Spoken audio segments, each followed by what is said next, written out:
Hello friends, welcome to the Masoomi classes में आप सभी का स्वागत है।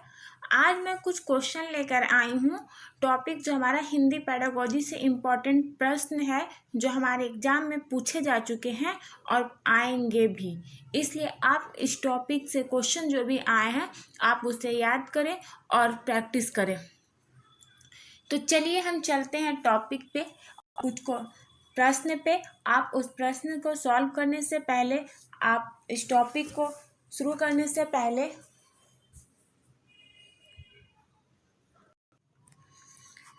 आप इस क्वेश्चन को शुरू करने से पहले इस चैनल को सब्सक्राइब कर लें, शेयर करें और अच्छा लगे तो लाइक करें। हमारा पहला प्रश्न है, प्राथमिक स्तर पर कौन सी गतिविधि बच्चों की मौखिक अभिव्यक्ति के विकास में सबसे कम प्रभावी है। पूछ रहा है कि प्राथमिक स्तर पे हमारे कौन सी गतिविधि जो है मतलब अभिव्यक्ति के विकास में सबसे कम प्रभावी है। कम याद रखना आपको। तो पहला है घटना वर्णन करना, दूसरा है कहानी को शब्दशः दोहराना, तीसरा है हमारा कहानी को अपनी भाषा में कहना, फिर हमारा चौथा है डी ऑप्शन चित्र दिखाकर कहानी लिखवाना।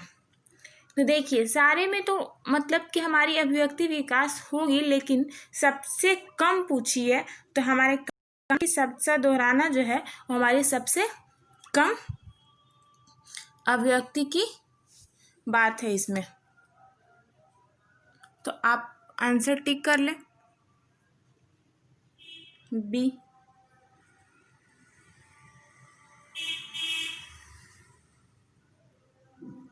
अब चलते हैं हम नेक्स्ट क्वेश्चन पे। मुहावरे और लोकोक्तियों के प्रयोग के संदर्भ में कौन सा कथन उचित है। पूछता है कि इसमें कौन सा कथन हमारे सबसे उचित है। तो आपको बताना है ये भाषा का अनिवार्य हिस्सा है, ये भाषा का प्रयोग को प्रभावी बनाते हैं, ये भाषा को नियंत्रित करते हैं और भाषा का अलंकरण इनका कार्य है। अब आपको बताना है कि इसमें से कौन सा सही है। तो इसका भी आंसर हमारा बी होगा सही। फिर हम चलते हैं आगे थर्ड क्वेश्चन पे। नीता ने सभी बच्चों को एक अनुच्छेद दिया जिसमें प्रत्येक पांचवें शब्द की जगह रिक्त स्थान था जिसे बच्चों को भरना था। नीता ने किसका प्रयोग किया। बोल रहा है कि नीता ने सभी बच्चों को एक अनुच्छेद दिया जिसमें पांचवें स्थान पे कुछ भरना था। तो किस तरह का उन्होंने मतलब कि प्रयोग किया था। पठन परीक्षण का प्रयोग किया था, लेखन परीक्षण का किया था, व्याकरण परीक्षण का किया था या क्लोज परीक्षण का किया था। तो ये क्वेश्चन का आंसर क्या होगा आपको बताना है। इसका आंसर होगा क्लोज परीक्षण ने किया, उन्होंने किया था। उसके बाद है फोर्थ क्वेश्चन कि बच्चों में खाली स्थान, उसके बाद रिक्त स्थान के बाद और फिर रिक्त स्थान के माध्यम से लेखन कौशल का विकास किया जा सकता है। आपको याद रहे, आगे पीछे नहीं कीजिएगा, लेकिन और है तो कर सकते हैं। लेकिन बच्चों में पूछ रहा है कि कौशल, लेखन का कौशल कैसे विकास कर सकते हैं। रेखांकन चित्रांकन से, चित्रांकन लिपि चिन्हों से, रेखांकन लिपि चिन्हों से, लिपि चिन्हों अक्षर बनावट से। तो इसका हमारा आंसर है 4 का हमारा आंसर है ए, रेखांकन और चित्रांकन से। कौन सा ऑप्शन है ए। हम पांचवा क्वेश्चन पे चलते हैं। मुदिता अक्सर सा को सा बोलती है, शा को सा बोलती है। तो मुदिता की भाषा शिक्षिका के रूप में आप इस स्थिति के बारे में क्या कहेंगे। लैंग्वेज से रिलेटेड पर्सन को ऐसा होता है और मतलब कि अलग अलग ये क्षेत्र में लोग अलग अलग भाषा बोलते हैं, इससे इफेक्ट पड़ता है।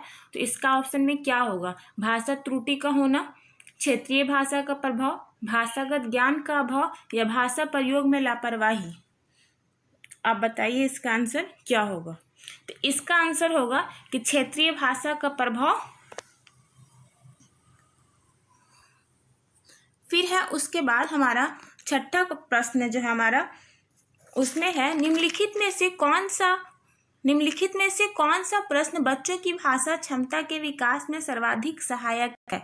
बोल रहा है कि भाषा क्षमता का विकास करना है तो कौन सा सबसे ज्यादा सहायक है। डाल डल का उपयोग करते हुए वाक्य बनाओ अगर देते हैं से मतलब हमारा भाषा क्षमता का विकास होगा। तितली कली के पास कब गई होगी और क्यों गई होगी?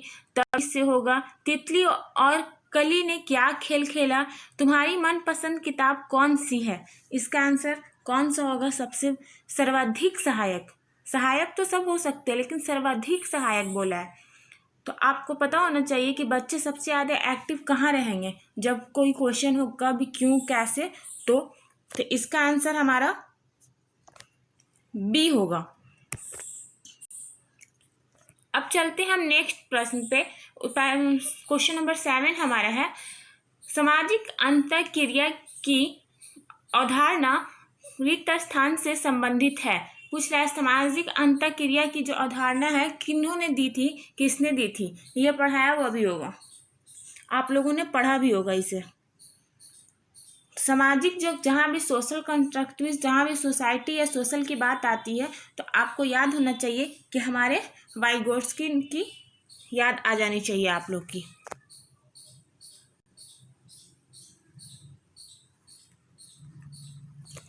अब हम चलते हैं, स्किनर ने भाषा सीखने की प्रक्रिया में रिक्त स्थान पर सर्वाधिक बल दिया है।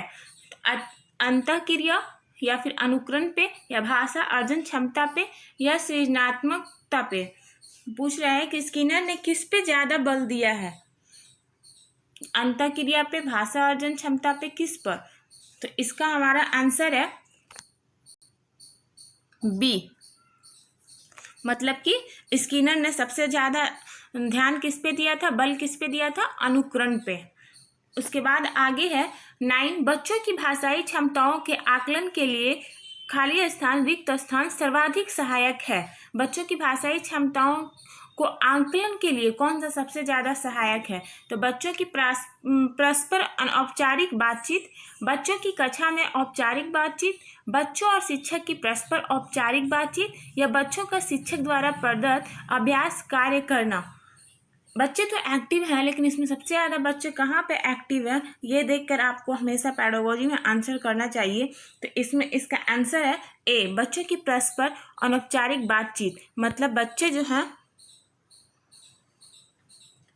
आपस में जितना ज़्यादा से ज़्यादा बात करेंगे, कोई टॉपिक हो जो समझ में नहीं आएगा, बच्चे एक दूसरे से डिस्कस करेंगे, ज़्यादा समझेंगे, ज़्यादा करेंगे।